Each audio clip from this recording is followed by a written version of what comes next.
Hello friends. இன்னைக்கு நம்ம வீடியோல குடல் குழம்பு எப்படி பண்றதுன்னு சொல்லிட்டு பார்க்கலாம் வாங்க. அதுக்கு தேவையான என்னென்னன்னு பார்க்கலாம்.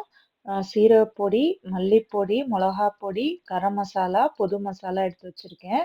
பொது மசாலான்றது வீட்ல அரைச்சு வைக்கிறது. அதுக்கப்புறம் கொஞ்சம் தேங்காய் பவுடர் எடுத்து வச்சிருக்கேன். அதுக்கப்புறம் ஹோல் ஸ்பைசஸ் சீரகம், பெருஞ்சீரகம், அப்புறம் கறி மசாலாஸு, இஞ்சி, பூண்டு, ஒரு வெங்காயம், அதுக்கப்புறம் ஒரு தக்காளி எடுத்து வச்சிருக்கேன். வாங்க இப்போ வந்து இஞ்சியும், பூண்டையும் இடிச்சு எடுத்துக்கலாம்.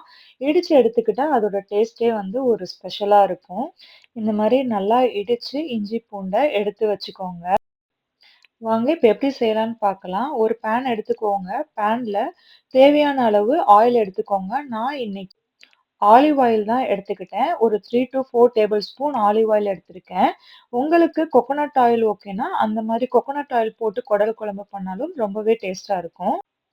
இப்போ ஆயில் நல்லாவே ஹீட் ஆயிடுச்சு. இப்போ ஹோல் ஸ்பைசஸ் எல்லாம் போட்டுக்கலாம். பட்டை, ஏலக்காய், பிரியாணி இலை, அதுக்கப்புறம் சீரகம், பெருஞ்சீரகம், அதுக்கப்புறம் நம்ம நறுக்கி வச்சிருக்கிற ஒரு பல்லாரி வெங்காயம் போட்டு நல்லா ஃப்ரை பண்ணிக்கலாம். ஆனியன் ஃப்ரை ஆனதுக்கப்புறம் நம்ம இடிச்சு வச்சிருக்கிற இஞ்சி பூண்ட போட்டுட்டு அதையும் இந்த ஆனியனோட சேர்த்து ஃப்ரை பண்ணிக்கலாம். இது வந்து ரொம்பவே சிம்பிள் மெத்தட் தான் குடல் குழம்பு பண்றது. 5 மினிட்ஸ் டூ 10 மினிட்ஸ்ல ஈஸியா பண்ணிரலாம். வெங்காயம் நல்லா ஓரளவுக்கு கோல்டன் ப்ரவுன் ஆனதுக்கப்புறம் இஞ்சி பூண்டு இடிச்சு வச்சத போட்டுட்டேன். அதுக்கப்புறம் ஒரு தக்காளி நறுக்கி வச்சிருந்த தக்காளியும் போட்டுட்டு, நல்லா சாஃப்ட் ஆகுற வரைக்கும் இதையும் நல்லா சேர்ந்து எல்லாத்தையும் வதக்கிக்கலாம். நல்லா சாஃப்ட்டா வெங்காயம், தக்காளி, இஞ்சி பூண்டு ஆ வதங்கிடுச்சு. இந்த மாரி நல்லா சாஃப்ட்டா வதங்குனதுக்கப்புறம், இந்த எண்ணெயிலேயே நம்ம வெட்டி வச்சிருக்கிற குடல வந்து ஆட் பண்ணிட்டு, எண்ணெயிலேயே இத சேர்த்து வதக்கணும். சில சில டிப்ஸ்ல வந்து நம்ம ஃபர்ஸ்ட்டே மசாலாவ எண்ணெயிலேயே போட்டு வதக்குவோம். பட் இந்த மாதிரி செஞ்சு பாருங்க. இது ஒரு நல்ல டேஸ்ட் குடுக்கும் உங்களுக்கு.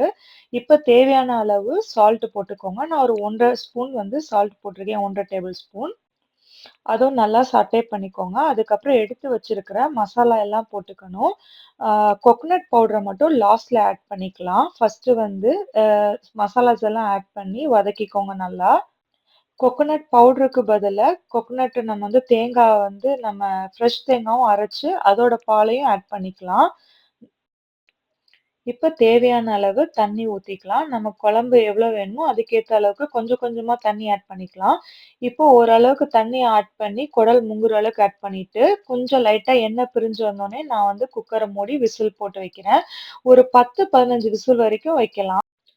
தண்ணி ரொம்ப கம்மியா ஆட் பண்ணிட்டு விசில் வச்சு அடி புடிச்சிராம, ஸோ வந்து கேர்ஃபுல்லா கொஞ்சம் தண்ணி எக்ஸ்ட்ரா ஆட் பண்ணிட்டு கூட விசில் வச்சு அதுக்கப்புறம் கூட நம்ம தனியா எடுத்ததுக்கப்புறம் அது தண்ணிய வத்த விட்டு நம்ம வந்து கிரேவி ஆக்கிக்கலாம் வேணும்னா. நல்லாவே 10 விசில் வரைக்கும் வச்சு எடுத்துட்டேன். நல்லா விசில் போனதுக்கப்புறம் ஓப்பன் பண்ணி பாருங்க. நல்லா தண்ணி வத்திடுச்சு. ஸோ அதுக்கப்புறம் நான் கொஞ்சம் தண்ணி ஆட் பண்ணிட்டு ஆ தேவையான அளவு தண்ணி ஆட் பண்ணிக்கலாம். அப்பதான் நம்மளுக்கு எவ்வளோ கிரேவியா வேணும்னா தண்ணி கம்மியா வச்சுக்கலாம். அதுக்கப்புறம் இப்ப நான் வந்து தேங்காய் பவுடர் எடுத்து வச்சத ஆட் பண்ணிட்டேன். லாஸ்ட்டா தேங்காய் பவுடர் ஆட் பண்ணா தான் அந்த ஃப்ளேவர் நல்லாருக்கும். இன்னும் கொஞ்சம் தண்ணி ஊத்துனா நல்லா இருக்கும்னு நெனச்சேன். ஸோ நான் இன்னும் கொஞ்சம் எக்ஸ்ட்ரா தண்ணி ஊத்திட்டு நல்லா வந்து அத சாட்டே பண்ணி வச்சிருக்கேன். அவ்வளோதான் சூப்பரான குடல் குழம்பு. நல்லா எண்ணெய் பிரிஞ்சு செமையா ரெடி ஆயிடுச்சு. குடல் நல்லா வெந்து சாஃப்ட்டா இருந்துச்சு. கொரியாண்டர் போட்டு இறக்கிட்டேன் அவ்வளோதான். நீங்களும் இத ட்ரை பண்ணி பார்த்துட்டு கமெண்ட் பாக்ஸ்ல கமெண்ட் பண்ணுங்க. ஏதாவது டவுட்ஸ் இருந்தாலும் கமெண்ட் பாக்ஸ்ல கேளுங்க. நான் கண்டிப்பா ரிப்ளை பண்றேன். நீங்க என் சேனல இப்ப தான் ஃபர்ஸ்ட் டைம் பார்க்குறீங்கன்னா, மறக்காம சப்ஸ்கிரைப் பண்ணிட்டு பாருங்க. நீங்களும் இதே மாரி குடல் குழம்பு பண்ணி பார்த்துட்டு உங்களோட கமெண்ட்ஸையும் எனக்கு சொல்லுங்க. Okay friends bye.